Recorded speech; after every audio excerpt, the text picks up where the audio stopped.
Good morning, everyone. Good morning, good morning, good morning to everyone.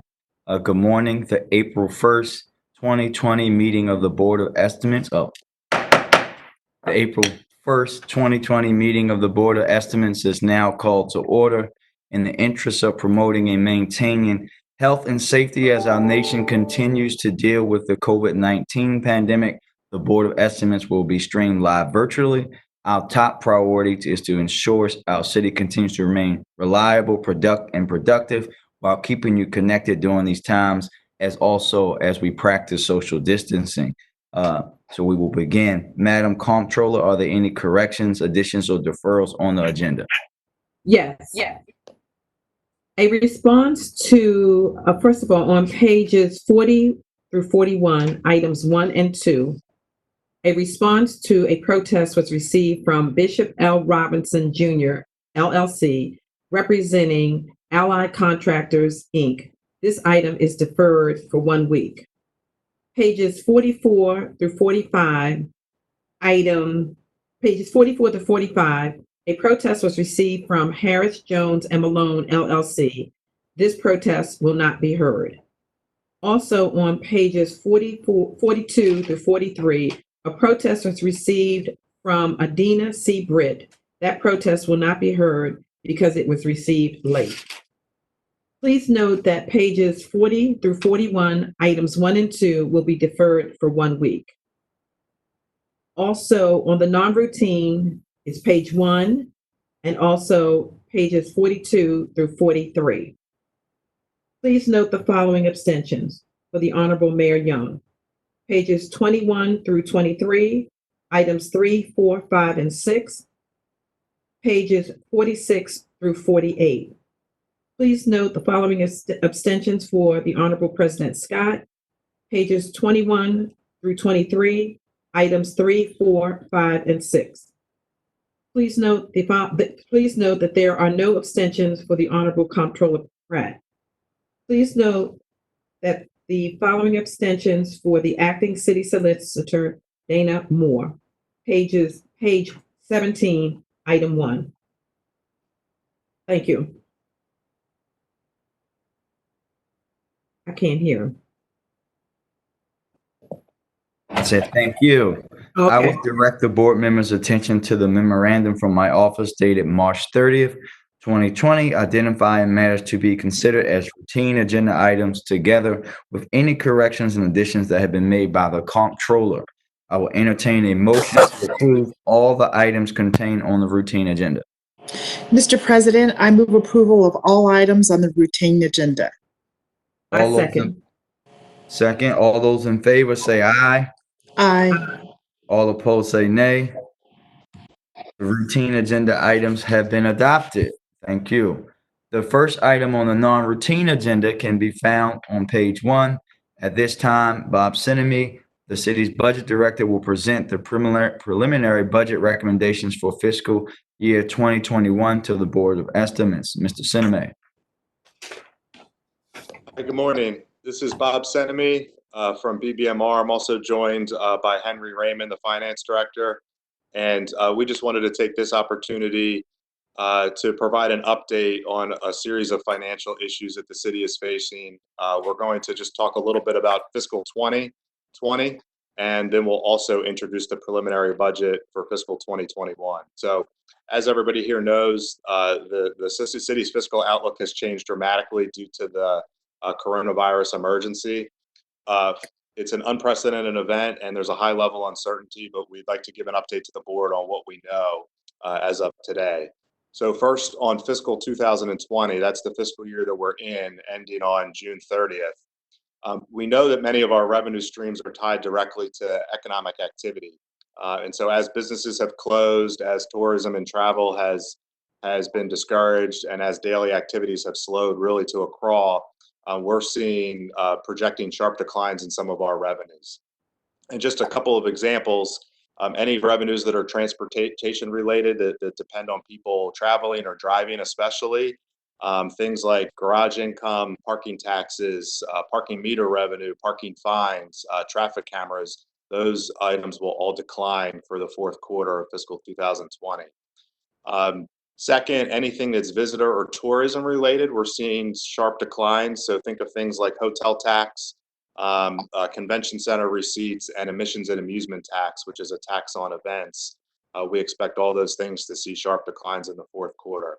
The third big category is income tax. Income tax, of course, is based on people working and earning wages.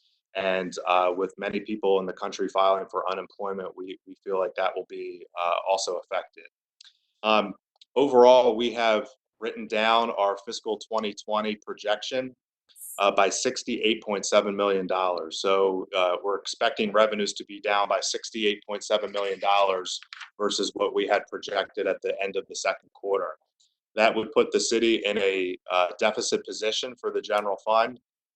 And the mayor took very quick action to put in place a strict non-essential hiring and spending freeze to make sure that we stay as close to in budget as we can through the end of fiscal 2020. For fiscal 2021, for the preliminary budget that we're presenting today, the background on this is that as we saw the pandemic grow in severity in mid-March, we had already been putting the finishing touches on the preliminary budget, which we're releasing today. And due to the speed at which the crisis escalated, we did not have enough time to make dramatic changes to the preliminary budget, especially on the economic assumption and the revenue assumptions for next fiscal year. We decided to release the preliminary budget anyway, as is. So what you'll see today, and it will be posted online this morning, you'll see a preliminary budget that has no changes to reflect the differences in economic assumptions that we're going to have to make for 2021. So board members should think of it as a pre-coronavirus preliminary budget of what it would have looked like without the emergency we're facing. We decided to take this approach because we need to release the budget to the board today. It's part of our one of our timelines that we must meet to make sure that the budget can get passed by near the end of this fiscal year. We do expect to make significant changes to the budget when we come back to the board on May 6th. That's the date that the final ordinance of estimates will be submitted to the board. We are working on a revised revenue estimate for fiscal 2021, and we'll need to make changes to our budget plan to reflect that. Preliminarily, what we are expecting is that as these social distancing restrictions are in place and as they extend potentially into the next fiscal year, and as the economy we expect to struggle to recover from this slowdown, our early estimates are that our fiscal 2021 revenues could be down as much as $100 million versus what we were expecting for the preliminary plan. So it will require some difficult choices. It's premature at this point to speculate on what will be in there. We're discussing it with the mayor and senior team about what our options are. And we have a lot of work ahead of us, but we will plan to produce a revised budget in time for May 6th when the ordinance is due to the Board of Estimates. So with that, I'd be happy to pause, and then Henry and I can take any questions that board members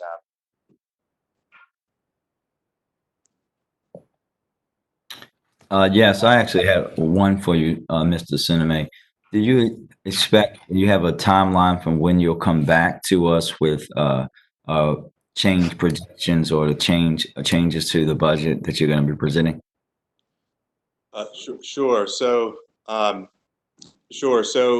the fiscal 2021 budget, the first time that you'll hear back from us is May 6th when we come with that final budget.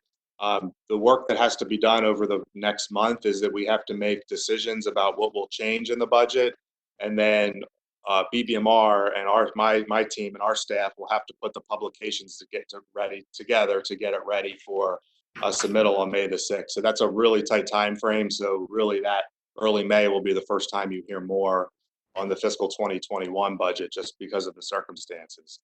On fiscal 2020, the year, we do a quarterly projection.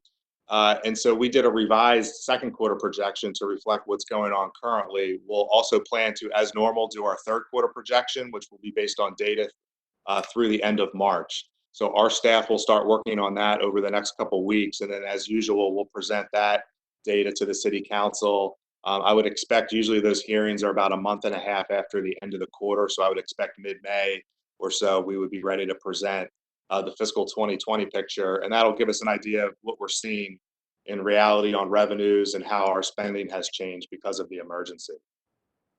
So both will be ready in May. Thank you. Madam Comptroller, Mr. Mayor, you have questions? No, I do not. I was briefed. Thank you. Thank you, Mr. Sinema. Mr. President, Mr. Mayor, yes, sir. yeah, I had a question for Bob. Hey, Bob, is any of this taking into consideration any federal help we might be receiving? So at this point, no. The revised revenue projection for 2021 is just based on what the city should expect. We do know that part of the stimulus bill that was passed, that there is some aid that will come to the city. It's unclear at this point what we can use the aid for. We know we can backfill. We know we can pay for some emergency expenses. We're not yet sure if we can use it just as general fund revenue to help the city through fiscal 21. So, we're working with, Mr. Mayor, your team, your government relations team, to try to get more detail about that. But we know we will likely get reimbursed for some expenses. But beyond that, we're not sure what we can use that aid for. Okay, thank you. Sure. Thank you, Mr. Sinema. Thank you for that. This second item on the non-routine agenda can be found on pages 42 to 43. Baltimore Police Department Professional Services Agreement. We have received protests on this item. We will hear the protests from the ACLU first, the NAACP Legal Defense Fund second, and then a response from the Baltimore Police Department after that. Mr. Roca. Thank you, Mr. President and members of the board. Thank you for considering our protest and for allowing me to speak on behalf of our thousands of members in Baltimore City. It's incredible that we're even having a debate about the deployment of the most far-reaching surveillance technology that has ever existed in this country, giving the government the power to know where everybody goes all the time, at least during daylight. No government in this country has ever had that power, and no government that wants to call itself a democracy ever should. It is also absurd that this is being done without the approval of the City Council in perhaps the only city in the United States where the City Council has no power over a decision like this, with no meaningful public debate or public accountability, with inadequate public information, and in the middle of one of the most far-reaching crises that this country has ever experienced. And it's absurd that the only public body that is approving this has members who are not elected by the public. I want to begin by being clear about what the technology that is being proposed does. It is the technological equivalent of having a police officer follow every man, woman, and child in Baltimore every time they walk out of their house during daylight. And it is being sold to the public in ways that are deeply misleading, claiming that it cannot identify anyone and that it is not surveillance. What we are talking about is technology that was developed for the war in Iraq, which stitches together incredibly high-resolution, wide-angle photographs taken once per second from planes flying over the city that will image virtually the entire city. And the images that are recorded provide a slow frame video record that is detailed enough to show individual people or cars moving about the city. And because that video is stored, it is a virtual time machine, allowing police to go back in time to any location or any person that they are interested in and follow that particular person or car backwards and forwards in time to see where they go or where they came from. So when Commissioner Harrison says to the public that this is not surveillance, that is simply not the case. Surveillance is literally the name of the company that we are contracting with. And when Commissioner Harrison says that the technology cannot identify anyone, that is also not the case. It is true that if you look at a single frame of the video, the angle of the video and the resolution of the camera does not permit you to photographically identify who it is. But the entire point of this technology is to identify people. And that is the sole reason it is being deployed. If it couldn't identify anyone, it would be utterly useless. The identification happens in multiple ways. First, by tracing someone's movements and seeing where they come from or go to. That by itself is often enough to identify them. Second, as the commissioner acknowledges, the video record is linked to other ground-based surveillance technologies like public or private video cameras and automated license plate readers that allow for photographic identification of the person or car being tracked. The commissioner says that he wants to study this technology, but we already had a test of the technology in 2016, and the police department failed that test, and so did persistent surveillance systems. They failed by deploying the technology in secret, hiding it even from prosecutors and defense attorneys, not to mention the public and elected officials. They failed when persistent surveillance systems lied about how long they kept the data, saying it was only kept for 45 days, but keeping it indefinitely. And they failed by saying it would be used only for serious crimes when the most common offense for which it was used was trying to track dirt bike riders. And it's absurd that we are planning to start a study of this a new study of this technology's effectiveness in the middle of the most significant disruption to American life ever, when the entire city and state is under mandatory lockdown. Virtually none of the data that is collected now could be used to compare to anything because the time that we are living in is completely unprecedented. We are told that all of the privacy protections are in a document that the public has not seen. This is not transparency. And we are asked to put our trust in a company that lied about how long it kept the data, gave it to the police, and deployed the technology in secret, and that has made such outlandish claims about its effectiveness that even Commissioner Harrison calls them ridiculous. This is the company we're supposed to trust? It's like giving the key to your house to the person who just robbed it. Based on the foregoing, we ask that you not approve the contract. Barring that, we ask that you defer consideration of the contract until the current state of emergency has ended and the public can meaningfully participate in the debate with full information. And barring that, given the absurdity of studying anything under current conditions, we ask that any approval require that the deployment be deferred until the state of emergency has ended. Thank you.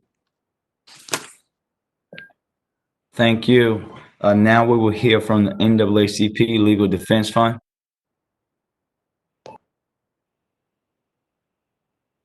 Morning to you and the Board of Estimates members.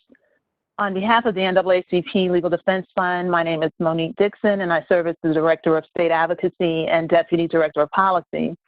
I appreciate the opportunity to present our letter protesting the consideration of the persistent surveillance systems agreement that's before the board this morning. While I am before you in my official capacity, I'm also a constituent, having lived in Baltimore City for almost 27 years. So this issue is of particular concern to me personally. Our letter of protest includes one request and raises three concerns. In terms of our request, we respectfully urge this board to postpone consideration of the agreement between persistent surveillance systems and the Baltimore Police Department until after the COVID-19 pandemic ends and the state of emergency is lifted. This will allow additional consideration by the public of the proposal.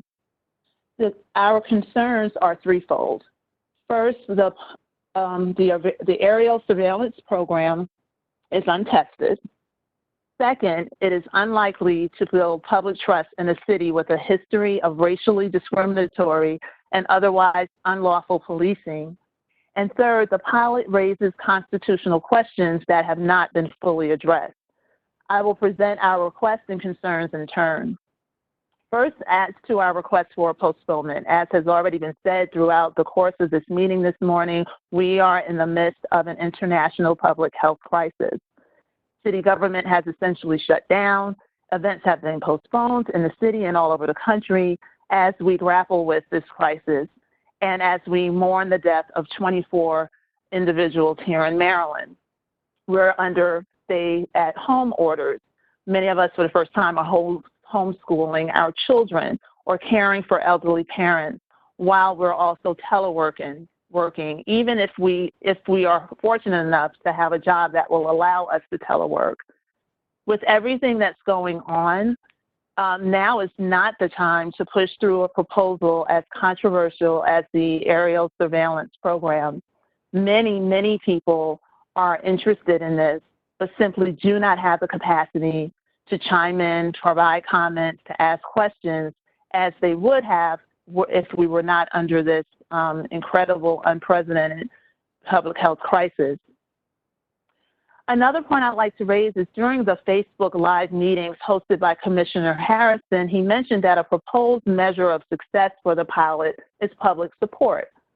Well, as to our knowledge, thus far we have heard outright opposition to the program, or we've heard many questions that members of the public have had that I argue have not been fully addressed. So allowing a postponement in the consideration of the agreement that's before you will allow the Baltimore Police Department to continue to comply with the letter and spirit of the federal consent decree between it and the Department of Justice. The consent decree, as you probably know, requires the department to disclose to the public information about any new technology. And this includes the proposed MOU, which is before you, and which was just released by the president yesterday and has not been fully considered by the public. The three concerns that we have about the pilot aerial surveillance program follows. First, the program is untested. As we stated in our letter of protest, we were struck by the comments made by Commissioner Harrison in December that we do not know if the program will have any impact on crime in the city. We too are skeptical.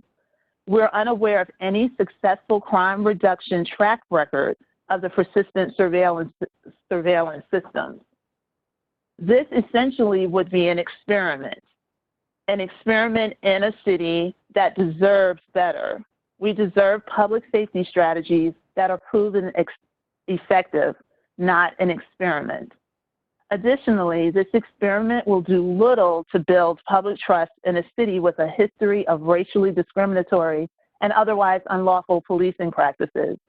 The first time the persistent surveillance systems and the Baltimore Police Department secretly flew surveillance planes over the city, the U.S. Department of Justice had just completed its investigation of the department and ultimately uncovered years of discriminatory policing practices. We're now in the third year of a consent decree to address the civil rights violations alleged in the investigation in the investigative report. BPD has a long road ahead of it in terms of building trust with city residents. Flying aerial surveillance planes in the middle of a pandemic and without providing adequate opportunities for public consideration, including consideration of the actual MOU, will do little to build public trust. And public trust is necessary in order for this city to combat the crime that we're seeing in our neighborhoods. Lastly, the program raises constitutional questions. City officials have provided little to no assurance that the planes will be deployed in a non-discriminatory manner, again, in a city with a history of racially biased policing practices. When asked about the potential of discriminatory deployment of the planes, Commissioner Harrison responded that the department will hire an auditor who will ensure that the program complies with the MOU and the law. To our knowledge, the auditor has not been identified, and this board has not considered any agreement between the police department and the auditor. This board and city residents should have an opportunity to consider every aspect of the aerial surveillance program that's being presented to you. We should have the opportunity to consider every aspect at one time, including all agreements with all individual or independent entities involved in the program, which is another reason to postpone consideration of the item before this board. For these reasons, the NAACP Legal Defense Fund respectfully oppose consideration of the Persistent Surveillance System MOU. Thank you for your time, and I'm happy to answer any questions. Thank you. Thank you so much. And now we will hear from the Baltimore Police Department. Good morning, everybody. Mr. President, Mr. Mayor, Madam Comptroller, and members of the Board of Estimates. Thank you very much for allowing me the opportunity to speak to you this morning and for your consideration of our aerial investigation research program. Almost as soon as I was sworn in as commissioner, the vendor and their advocates met with me to present the virtues and the utility of this technology. I made it known to all of them, and quite publicly, that I was skeptical. I was skeptical not because of any philosophical opposition and not because I didn't think it would work, but rather I was skeptical in a way in which they were communicating all of the plane's benefits, both to me in private and to you in the community in public. Unsubstantiated claims were made as to their ability to cut murders by a third, which were not based off of empirical data. The way the plane was being presented was going to be the answer to all of our problems. I can say to you confidently this morning that is not. No one thing ever is. So why are we here today? Over the course of several months after our initial meeting, the vendors and their supporters repeatedly approached me and asked if there was anything they could do to address my concerns, which are the community's concerns. And the answer was, we need to address all of the community's concerns. I told them that they should start with the need to cease making those types of unsubstantiated claims, and they agreed. Then I insisted on a framework of safeguards and extensive review, which is in the agreement before you today. Those include the limited scope and duration. So this will be a pilot program active for up to 180 days and focused on murders, non-fatal shootings, armed robberies, to include carjackings. Then civilian review and audits. Independent researchers and auditors will evaluate the effectiveness of the program, while independent auditors will engage to ensure the program is only being used for its intended purpose, which is, by the way, in that agreement, and they agree. Data protection. That the data is obtained and can only be used for the purposes related to the criminal investigation, and all other data will be stored for only 45 days during the pilot program, and then deleted immediately after 45 days, if not requested and approved, to be turned over to an investigator assigned to an investigation of one of the aforementioned crime indexes, and they agree. Other important points to note: that the program will not be real-time active surveillance, and it's only used to look back. The resolution of the camera that we agree to is only 1 pixel per person, which means it can identify a particular person or a vehicle, but rather only tracks movement, as you've already heard. No one can be arrested based solely on the images captured from the plane. We still have to use other good investigative tactics and techniques, and we have to do good police work. Now, we announced our intention to proceed with the pilot program this past December, only to allow the data to inform us of whether or not the program will work or not because we have any belief that it will work.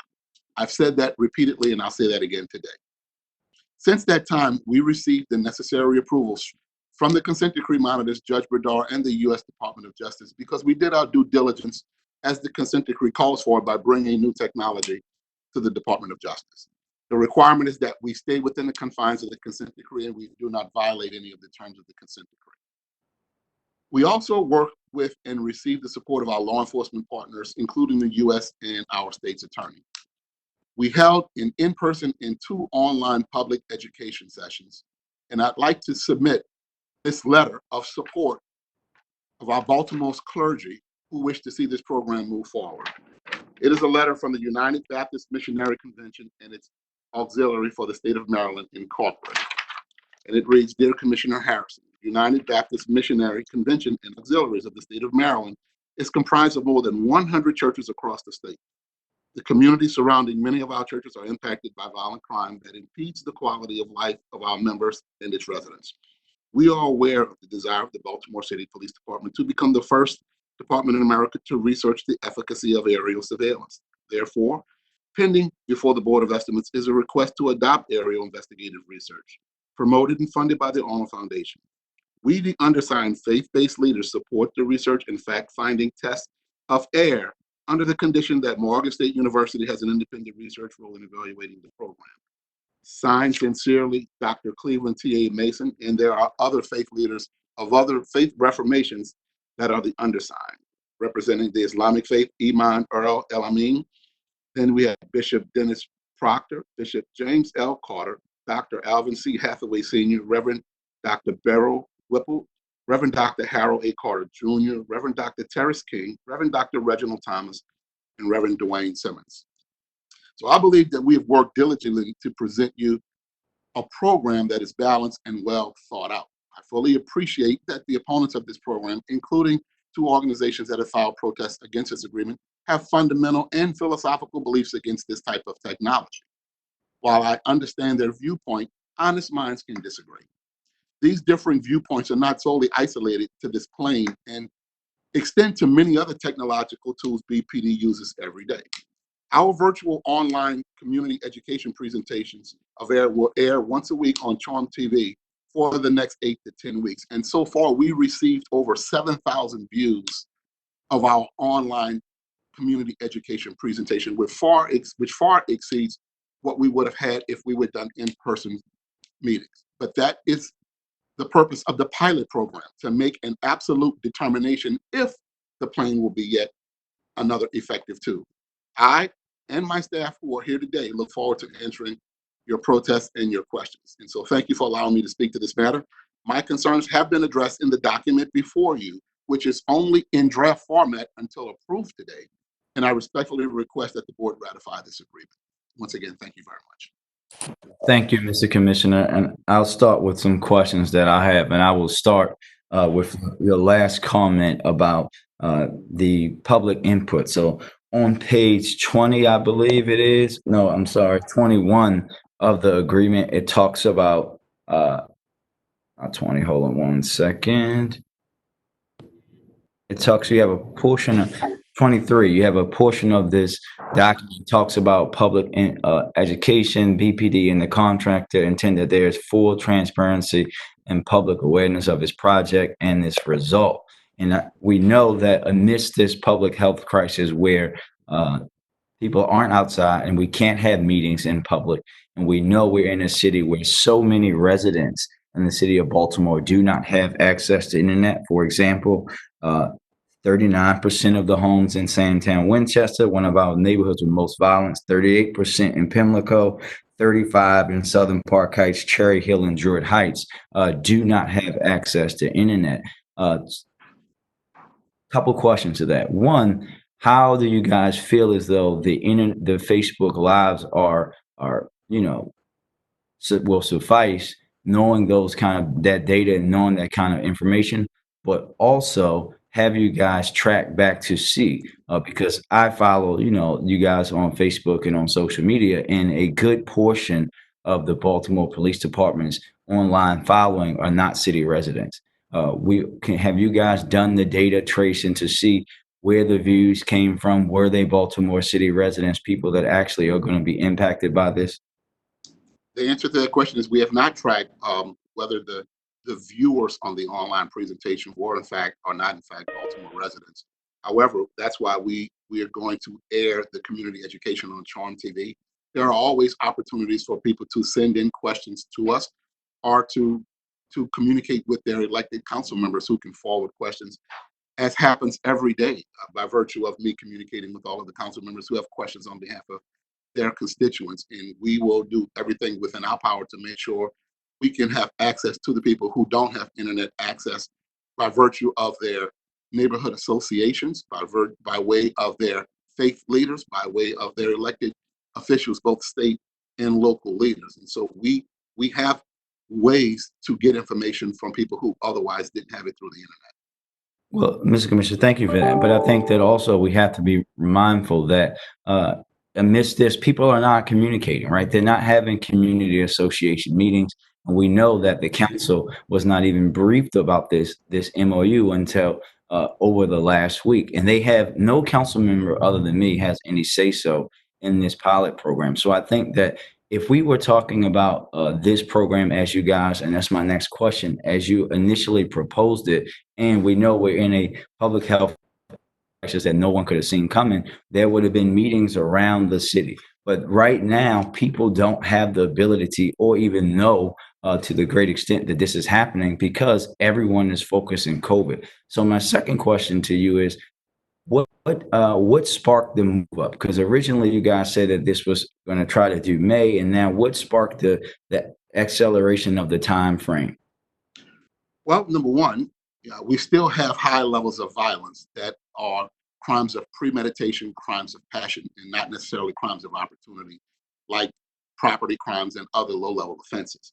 So we still have that amidst this COVID-19 pandemic.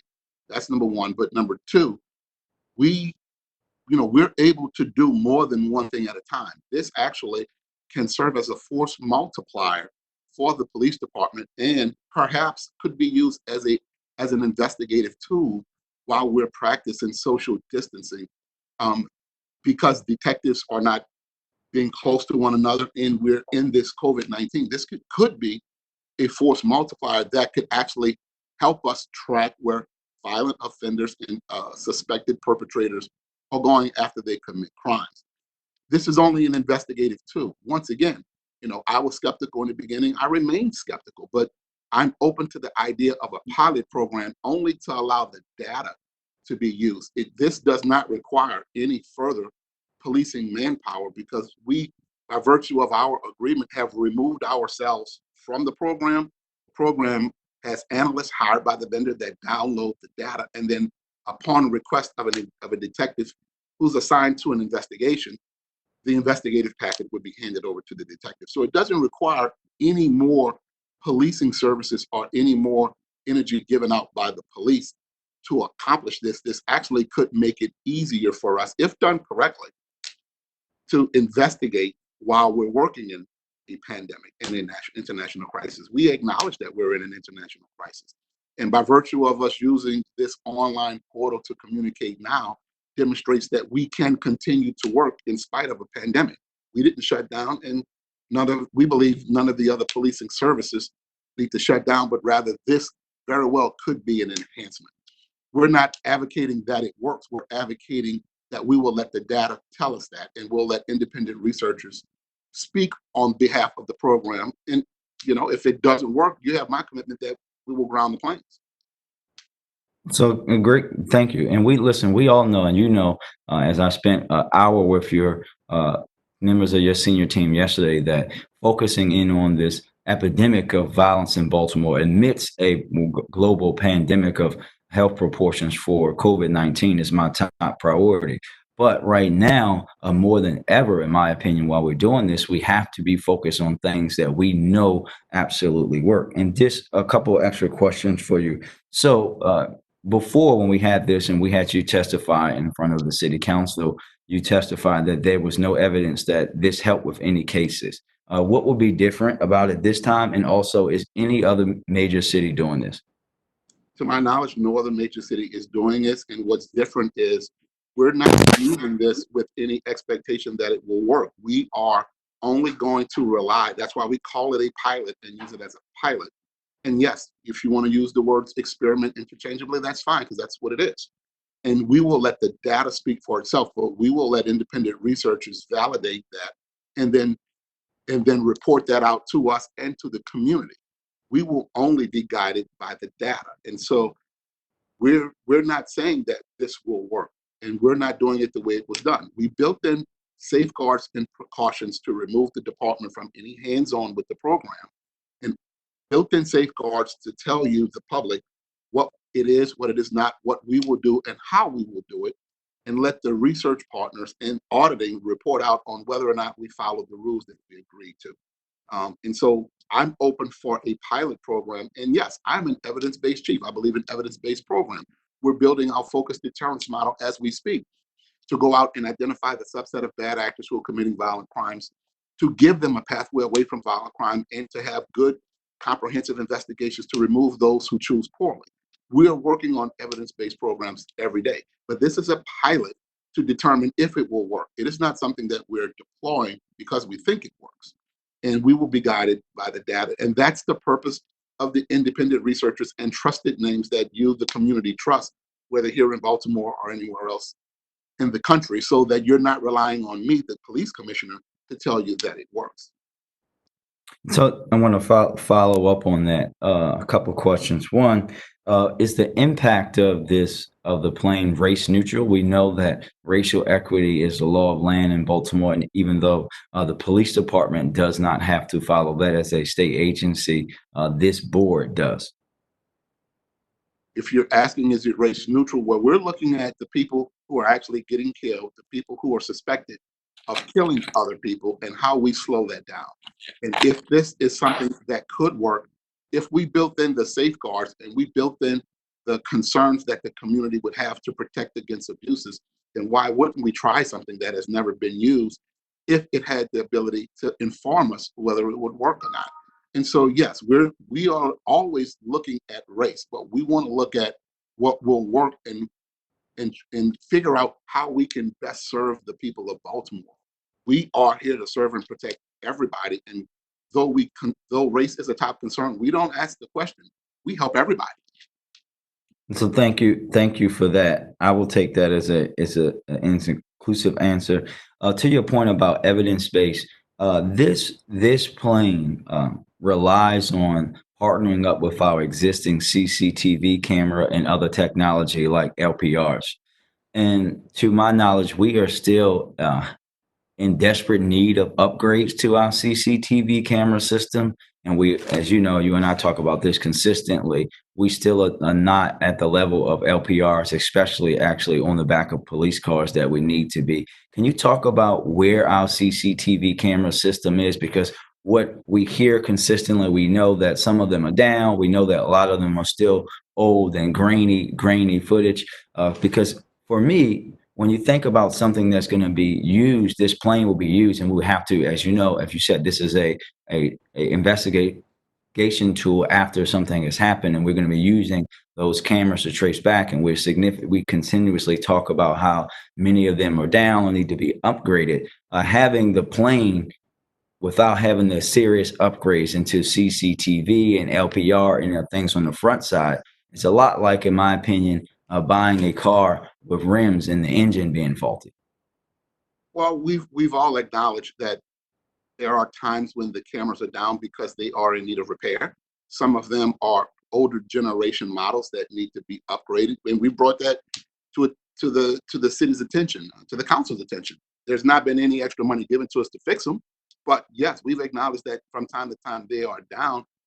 But yes, we have over 800 cameras deployed around the city. We have license plate readers sporadically in strategic locations across the city. Yes, we need a good investment to upgrade older generation models and to expand the camera program. But until such time that we can actually do that, this could be a force multiplier to fill the gap until such time that we can actually invest in expanding and upgrading the CCTV camera and the license plate reader program. There are more license plate readers that are coming that will be strategically placed around the city in fixed locations, and more on vehicles that are around, that officers are driving those vehicles to capture those license plates where we find that major crimes are being committed, and then that could inform us, and that's an investigative tool. This is no more than what's on the ground. It's actually we're capturing more data with the license plate readers and the cameras on the ground in the same public spaces that the plane would actually capture. It's really not any different. Well, thank you for that. And I'll say this again, that we have not, the council has not been presented with a budget that increases significantly CCTV. But also, I would say that we could also talk to this foundation about, to my knowledge, for the amount of money they're giving for this plane, they could buy us 30 cameras and 40 license plate reader units a year. I have two more questions, then I'll go to other members of the board, and then we have questions for our protesters as well. You said that the Department of Justice approved this MOU? They did not. I did not say that they approved it. Oh, I'm sorry. We did our due diligence and we abided by the terms of the consent decree and went to the Department of Justice with our intention to deploy new technology. Their response was, because we talked about civil liberties, we talked about privacy issues. They did not give us an opinion of that because we had a pretty compelling case that there was no expectation of privacy in a public place, and pretty compelling argument that we weren't violating the consent decree. What they said was they will be monitoring to ensure that we do not violate the consent decree. And that was what we brought to the monitors, the judge, and the consent decree, and the Department of Justice, rather. But the monitoring team was okay, correct? Absolutely. Madam Comptroller, you got questions? You're on mute, Madam Comptroller. 1 second. Can you hear me? I can hear you. You can hear me now? I can hear you. Okay. I would like to address the professional services agreement with persistent surveillance systems. While I support the use of private-public partnerships, I have concerns about this particular contract. Why is a private party, Arnold Ventures, paying persistent surveillance systems to operate this program for $3.7 million? And why does persistent surveillance systems, rather than the city, retain ownership of the data? And how would we know what they will do with the data once the pilot program is over? I have concerns that the images collected by the aircraft could be vulnerable to hacking or misappropriation and then used for inappropriate commercial purposes. I'm also concerned about the independent evaluations referenced in the agreement are not specific enough in scope. Arnold Ventures will be paying Rand Corporation $900,000 to evaluate whether the data collected by the plane improves clearance rates, but they have allocated only $80,000 to NYU Law School to evaluate the civil rights and civil liberty concerns. Also, Arnold Ventures is paying the University of Baltimore $175,000 to evaluate the public's impression of the program. And Morgan State University is not mentioned at all in the agreement. And finally, the agreement refers to an independent validation and verification study of whether the data is used only for the specific purposes specified in the scope of work. This study is not allocated any specific funding in the agreement, and it may not even happen if an evaluator is not selected. Overall, the third-party evaluation provisions raise too many unresolved questions for me. Also, it is critical to have greater opportunity for public input on the program. So far, there was one public comment meeting and another one held via Facebook Live last week. So for these reasons, I do not support the agreement with the persistent surveillance systems. Thank you, Madam Comptroller. Mr. Mayor, do you have any questions? Because I have a few more. You answered every question. You asked every question that I would have asked, but I stand behind my commissioner. Thank you. I have a few more questions, Mr. Commissioner.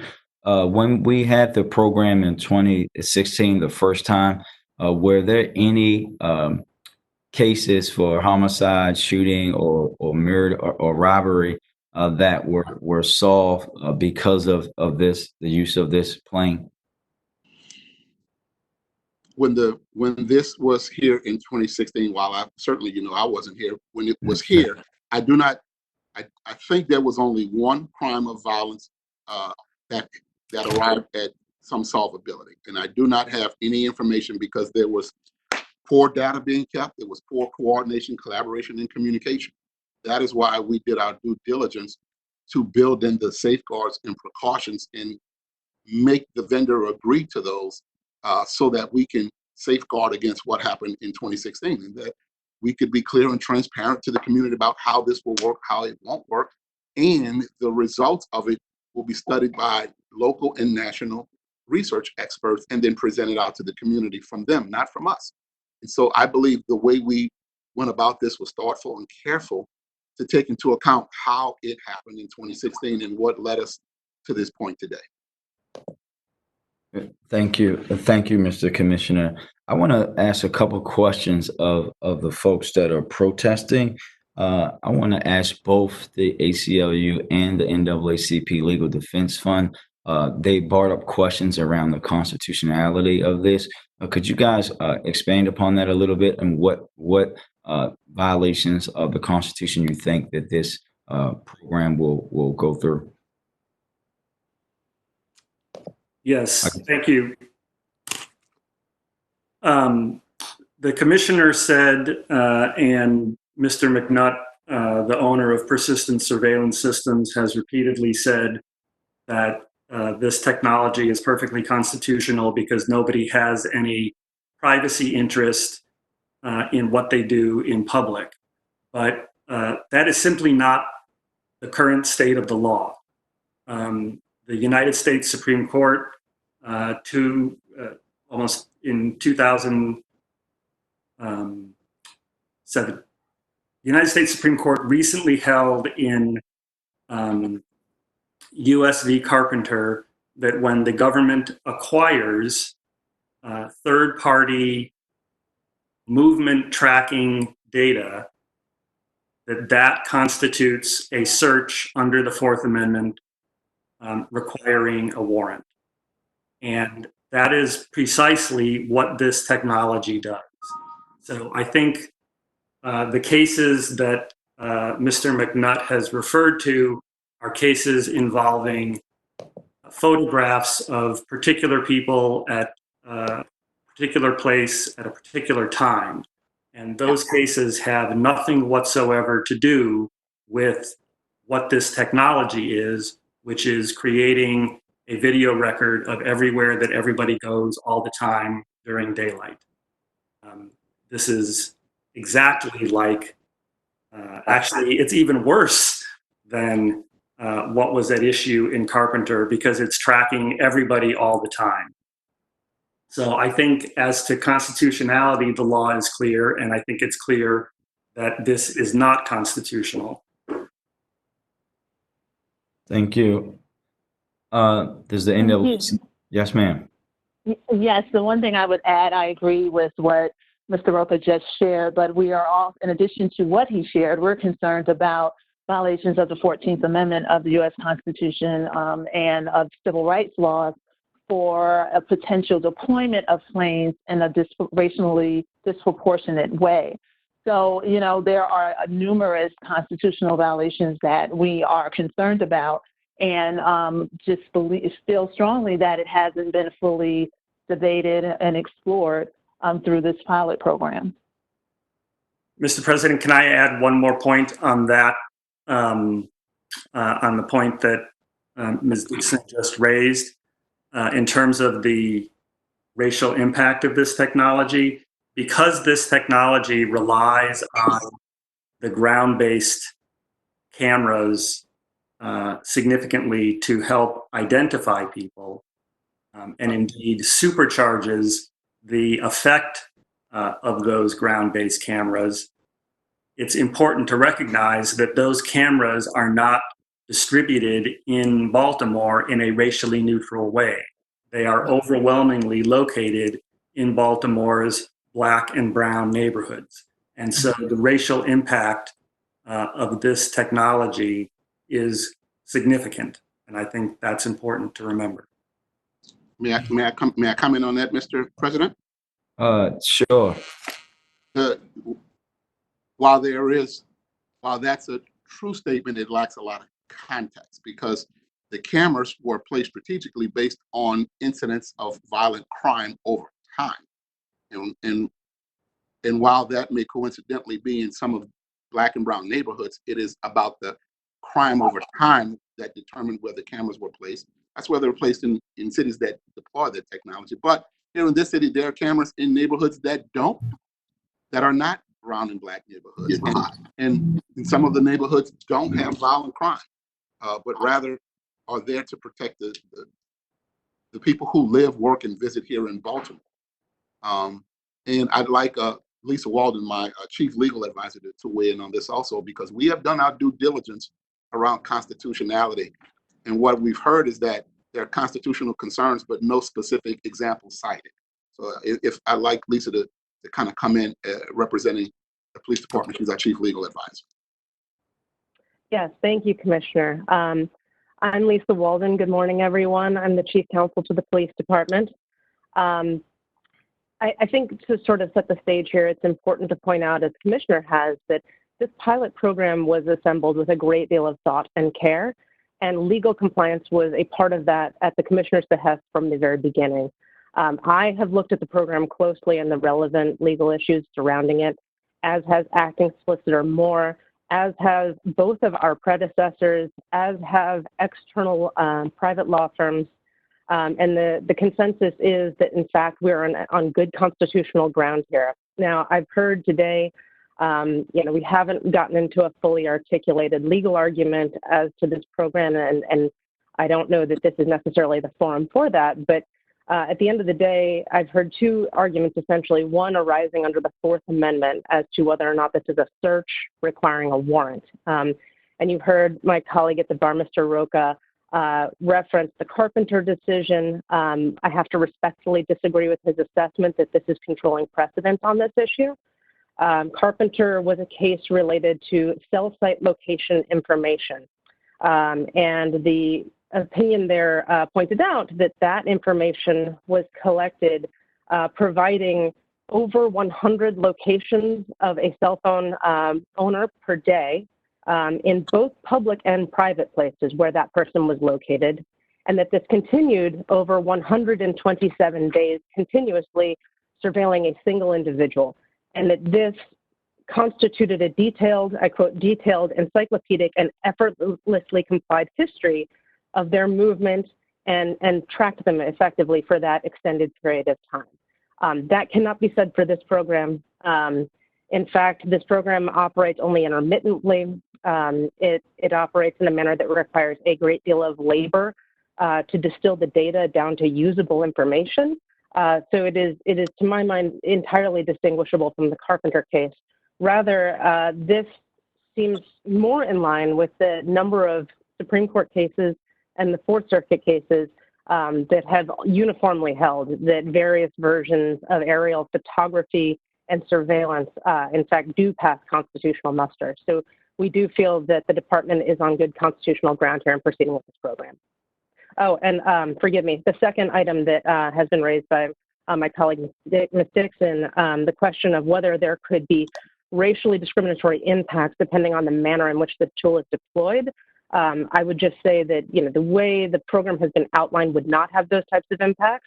And as a general rule, we do not authorize or not authorize particular law enforcement tools on the suspicion that perhaps they might be misused. If they are misused, that is the purpose of the IVNV research to tell us that that's happened, and then appropriate action can be taken.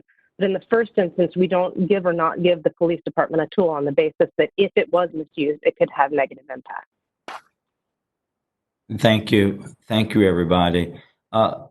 As I did last week, I think that this item, right, there is no doubt that violent crime in Baltimore City is the most important thing facing our city. But amidst this public health pandemic, amidst this crisis, I think that something like this deserves a lot more public attention, a lot more discussion, especially when we know that people cannot come outside of their homes. So I would just, again, offer up a motion that we defer this item until the governor's stay-at-home order is.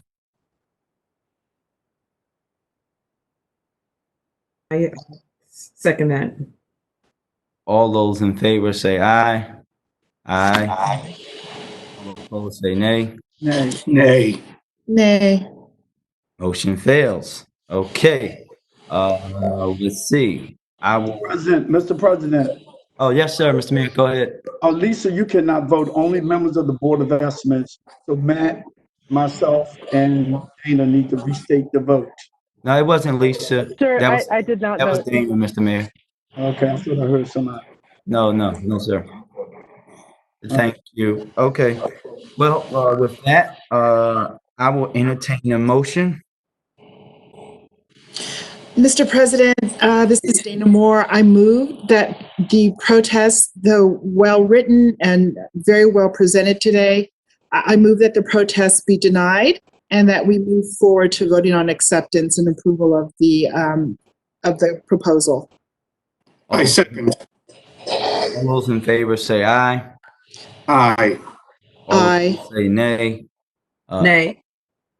Comptroller. Listen, I want to thank you, Madam Comptroller Zanell. I want to explain my vote. As I said, there is no doubt that Baltimore is suffering from a violence epidemic like we have never seen before.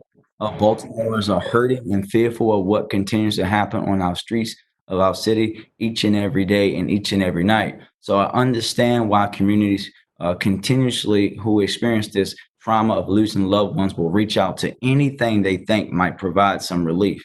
However, gun violence in Baltimore is a disease that needs to be cured, not fought. Unproven experiments and gimmicks designed to simply appease communities in the short term will not provide our residents with the trauma responsive care that they need and deserve. Today, our focus should be on the violent criminals who repeatedly exploit our communities, the flow of illegal guns into our city, and actually beginning to solve the systematic problems that leave so many Baltimoreans hopeless. Baltimore needs leadership that will strategize with every single one of our city agencies and law enforcement partners to tackle crime in Baltimore with a common mission and unified plan. This plan, especially right now, in the middle of a global health emergency without true public input and dialogue, is not a smart move for our city. If we care about saving lives, we have no time to be distracted by questionable solutions. We should be laser focused on solutions like a deep focus on violent repeat offenders that have been proven to work in cities across the country, including Baltimore. And we also know that this doesn't even work at night. The president votes no. But the motion carries. Thank you all. As there is no more business before the board, we will recess until bid opening at 12 noon. Thank you for tuning in. Stay safe and continue to practice social distancing like your life depends on it and your loved ones' lives depends on it, because it does. Thank you.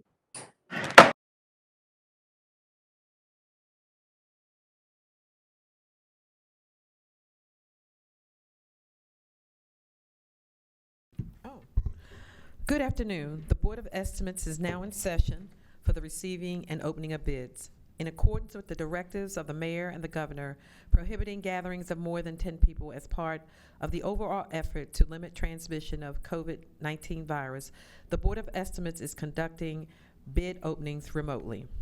Members of the public can call in to listen to bid openings live by calling 443-984-1696 and entering access code 0817325. That's 443-984-1696 and entering access code 0817325. Board of Estimates meetings are also broadcast live on Charm TV, Channel 25 on Comcast Cable in Baltimore City. Meetings are also streamed on the internet at www.charmtv.com//watch-live. The Board of Estimates will continue to conduct bid openings remotely while the state of emergency declared by the Mayor of Baltimore and the Governor of Maryland remains in effect. We did not receive any bids for April the 1st, 2020. However, there are 3 addendum received for April the 1st, 2020. The Bureau of Procurement B50005715 vehicle leasing. The bid due date now is April 15th, 2020. Also, the Department of Public Works SC 954 rehabilitation of primary settling tanks, PST 3 and 4. The new bid date is May the 6th, 2020. Department of Public Works, WC 1291, Wilkins Avenue, Frederick Avenue, and vicinity water main replacements. The bid now is due May 13th, 2020. All three addendum are noted for the record. There being no more business before this board, it is now adjourned.